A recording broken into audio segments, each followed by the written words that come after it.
Good morning guys, আমি বর্তমান আছি ভারতের আসাম রাজ্যে টুলুঙ্গিয়াতে। আমাদের গাড়ি এই টুলুঙ্গিয়াতে রাখছি কেন জানেন?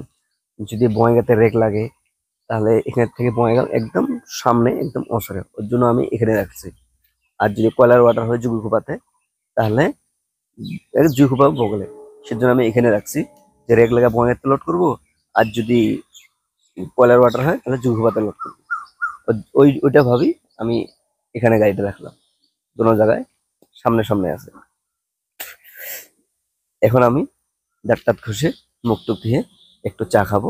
আমার ভিডিওটা ধৈর্য সহকারে দেখতে। আমি যেখানে গাড়ি রাখছিলাম সেখানে পাই নাই মুখ ধুবের মতো, তাই ভাবছি দাঁত ঘষে ঘষে হাইটাও যাবো, সেখানে চাও খাবো, আবার মুখটাও ধোবো। আমি হাইটা হাইটা আইসা পেলাম টুলুঙ্গিয়া 3 আলিটা, একদম ফ্লাইওভারের নিচে। ভিউটা দেখেন কত সুন্দর। এই সকাল সকাল ভিউটা সবাই দেখতে ইচ্ছে করে, তাই আমি ভিডিও করলাম। মুখ দিয়ে আমি দেখতে পেলাম পুরি। সকালবেলার আমার খুব পছন্দের খাবার হলো পুরি, তাই আমি 2টা পুরি নিলাম। সবজি যদি ভালো হয় পুরি রুটি অনেক খাওয়া যায়, সবজি খারাপ হলে খাওয়া যায় না। পুরি খেলাম আর একটা চা খেলাম। এই সবজিটা খুব টেস্টি হয়েছিল। চা খেয়া আবার আসলাম আমি এই গাড়িতে।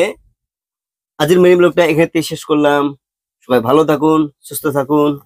আসসালামু আলাইকুম।